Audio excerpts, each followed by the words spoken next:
अभी मैं कैलकुलेट करने जा रहा हूँ voltage regulation of the transformer for leading load. Leading load कहने का मतलब ये हुआ कि जो लोड का करंट है वो लोड के वोल्टेज से लीड करेगा। ओके, और जो एंगल होगा, जितना एंगल से वो लीड करेगा उसको हम φ2 से लिखते हैं। तो चलें, टॉपिक मैंने लिख दिया है, voltage regulation of transformer using approximate equivalent circuit for leading load. तो सबसे पहले आप सर्किट डायग्राम ड्रॉ कर लीजिए। ये KV1 है ना, primary voltage refer to supply voltage refer to secondary side. ये X02 equivalent reactance of the transformer refer to secondary side.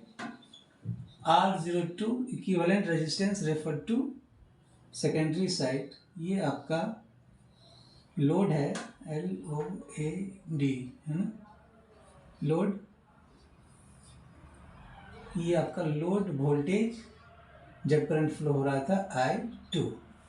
तो V2 क्या हो गया, लोड वोल्टेज। I2 क्या हो गया, लोड करंट। तो हमारा एम क्या है, वोल्टेज रेगुलेशन कैलकुलेट करना। ओके, तो सबसे पहले फेजर डायग्राम ड्रॉ करेंगे हम। तो इससे पहले मैंने बताया था कि हर एक का टर्मिनल का नाम लिख देंगे। जैसे लोड है, एक इसका नाम लिख दिया मैंने, ये O, इस इंटर का नाम A, ये B और ये C। हमें करना क्या है, फेजर डायग्राम ड्रॉ करना है इसका। मतलब O से C पे जाने का दो तरीका है, या तो एक्टिव एलिमेंट के थ्रू या तो पैसिव एलिमेंट के थ्रू। तो हम करेंगे क्या, हमने रिफरेंस मान लिया वोल्टेज को। तो ये आपका ये V2 है जो OA के बराबर है ना, OA। क्लियर। क्योंकि करंट क्या हमारा लीड कर रहा है, कितना एंगल से, φ2 एंगल से। ये आपका करंट का डायरेक्शन हो गया, और कितना एंगल से, ये φ2 एंगल से ये लीड कर रहा है। ये मतलब लोड करंट लोड वोल्टेज से लीड कर रहा है बाय φ2 एंगल। तो हमें पहुंचना सी पे, आपने O से A पे तो पहुंच गया, A से क्या जाना है, B पे जाना है। ओके, तो A और B के बीच में जो है क्या है, रेजिस्टेंस है। तो रेजिस्टेंस केस में आपने पढ़ा होगा कि रेजिस्टेंस का वोल्टेज और करंट दोनों एक ही एक्सिस पे होगा। ओके, तो करंट चूंकि जब सीरीज में है तो सबका करंट क्या होगा, सेम होगा। तो हमने करना क्या, पहले करंट का डायरेक्शन ड्रॉ कर लीजिए। ये इसके पैरेलल है ना, ये φ2 है, तो क्या होगा, चूंकि ये दोनों पैरेलल लाइन है और ये तिर्यक छेदी रेखा है, तो ये एंगल और ये एंगल क्या होगा, सेम होगा। और ये जो डायरेक्शन है किसका, करंट का डायरेक्शन है। क्लियर। तो हमें करना है कि A से B पे जाना है। तो ये जो वोल्टेज ड्रॉप होगा I2 इंटू R02, ये क्या होगा, इसी एक्सिस पे होगा, है ना। इसका नाम क्या हो गया, B। और ये जो लेंथ हुआ ये क्या हो गया, I2 R02। ओके, अब हमें क्या करना है, B से C पे जाना है। तो B और C के बीच में क्या इंडक्टर है। तो इंडक्टर के केस में क्या होता है, करंट लैग करता है वोल्टेज से, है ना, इंडक्टर के वोल्टेज से। तो आप ये बोल सकते हैं कि जो इंडक्टर का जो वोल्टेज होगा वो लीड करेगा करंट से बाय 90 डिग्री। क्योंकि करंट ऐसे है, आप यहाँ पे हो तो इससे कितना एंगल बनाएंगे, 90 डिग्री। ओके, मतलब ये करंट का डायरेक्शन है, तो जो वोल्टेज होगा ठीक इसके परपेंडिकुलर 90 डिग्री, है ना। तो ये कितना हो जाएगा, ये जो लेंथ हुआ I2 X02। ओके, इस पॉइंट को मैंने क्या लिख दिया, C। ओके, तो आप O से C पे पहुंच गए बाय पैसिव एलिमेंट के थ्रू। दूसरा क्या, आप एक्टिव एलिमेंट के थ्रू, तो आप O से C को डायरेक्ट क्या करोगे, आप मिला दो। ओके, ये OC, इसका जो लेंथ होगा क्या होगा, KV1। क्लियर। तो मैंने जैसे पिछले लेक्चर में बताया था कि OC को आप रेडियस मान के कर्व खींचेंगे। तो OC को आपने क्या किया, रेडियस मान के, तो इसको जो कर्व खींचेंगे तो ये जो है इस एक्सिस को यहाँ पे काटेगा। इसका नाम क्या लिख दिया मैंने, D। ये एंगल क्या था, ये एंगल था φ2, ये कर्व है ना। तो यहाँ पे जो OC और OD, OC is equal to OD, दोनों क्या हो गया, सेम। दोनों का लेंथ क्या हो गया, सेम हो जाएगा। अब इस OD को ओडी लिख दिया आपने। अब हमने क्या करना है कि सी से परपेंडिकुलर डालेंगे इस एक्स एक्सिस पे। तो मैंने क्या किया, यहाँ पे परपेंडिकुलर डाला, ये कहाँ पे कट किया इसको, ये ई पे कट किया, ठीक है, ओके। तो इस ओडी को, है ना, जैसे आप मैंने यहाँ पे लिख दिया, ये ओ है और ये डी है, ये पॉइंट आपका ई, ये पॉइंट ए, क्लियर। तो इस ओडी को हम क्या लिख सकते हैं, है ना, इस ओडी को ओ ई प्लस ई डी, ठीक है। तो इस ड्रॉप को क्या करते हैं, नेग्लेक्ट मान लेते हैं। तो नेग्लेक्ट ड्रॉप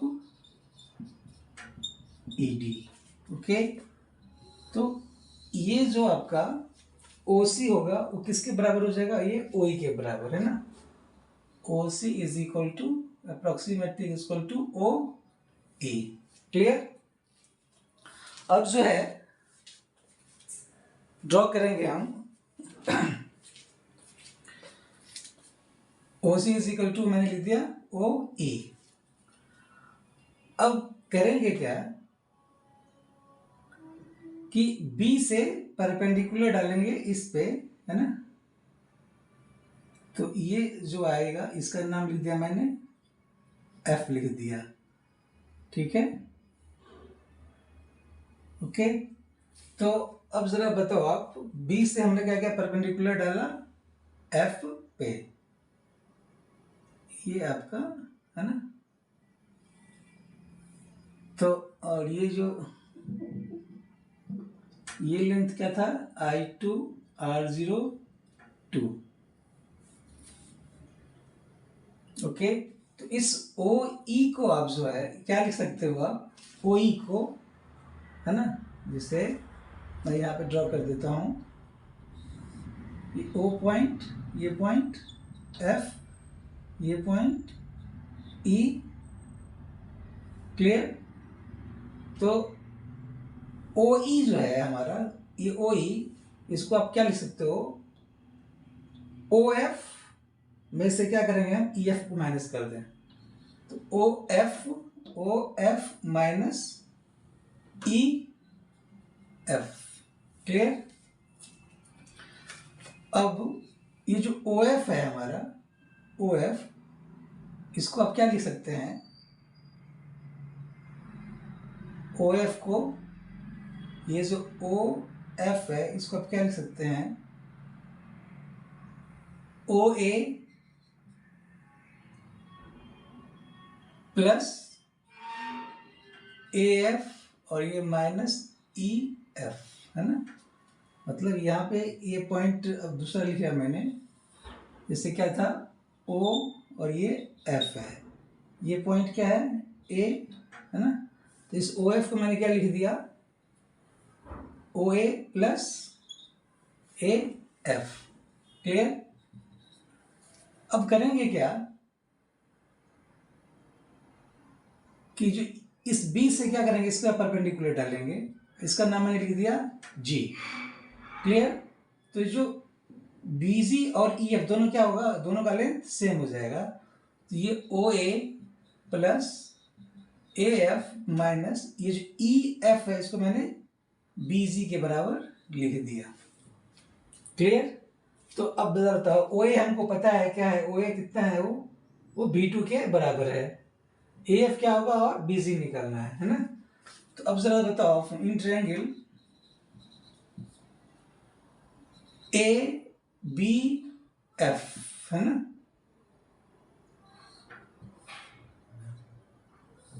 ये आपका जो लेंथ था I2 R02 और ये जो एंगल है ये Phi2 AFB, है ना।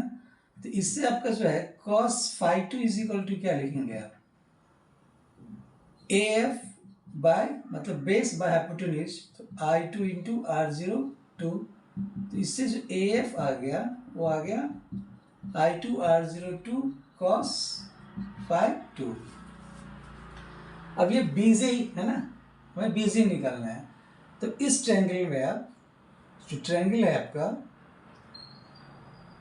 CGB, in triangle CGB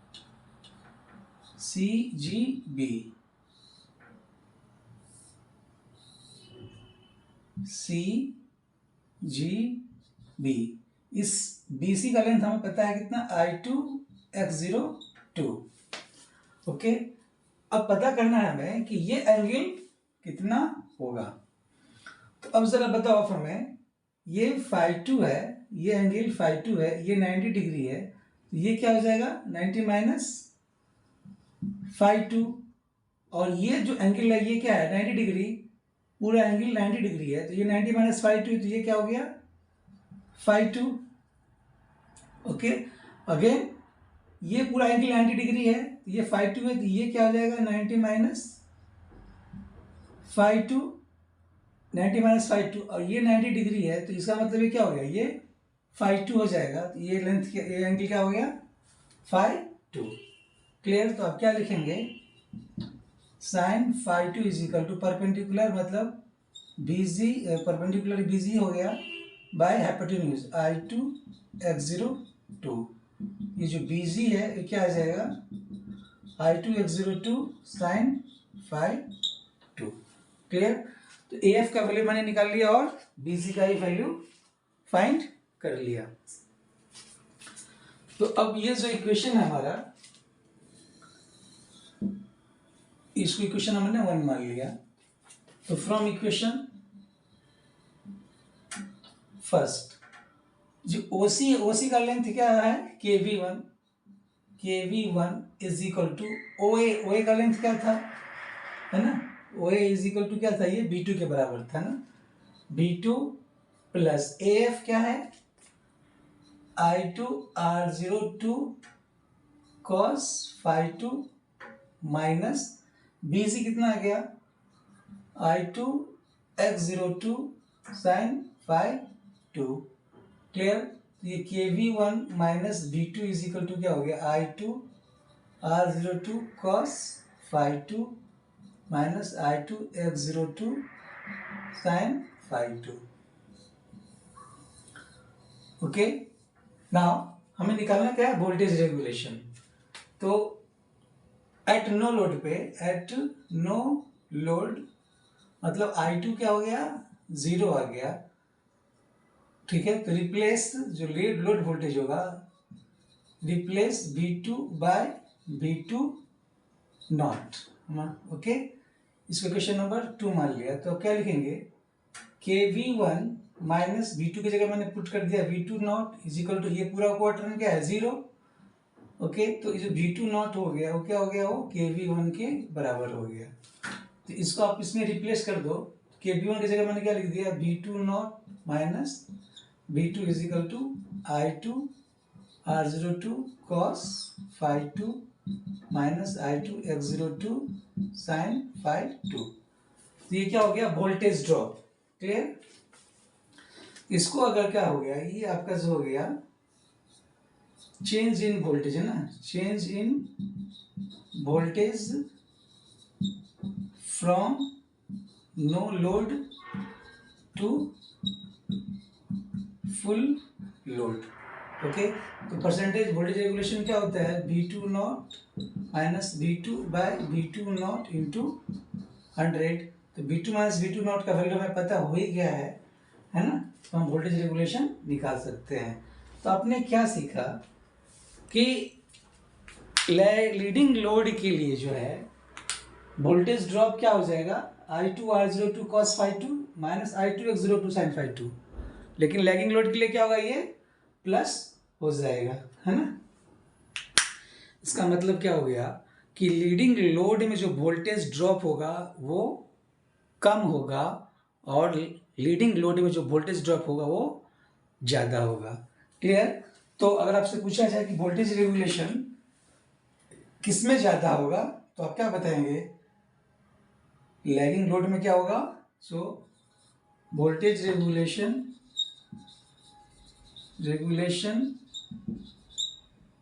in, leading load निकाल रहे हैं ना, इन leading load is less than lagging load. Okay, तो बस एक कॉमन फॉर्मूला आ गया वोल्टेज ड्रॉप का, क्या आया हो, I2 R02 cos phi2 plus minus I2 X02 sin phi2, where plus is for lagging load, minus is for leading load. तो यही था हमारा voltage regulation for transformer for leading load. Thank you.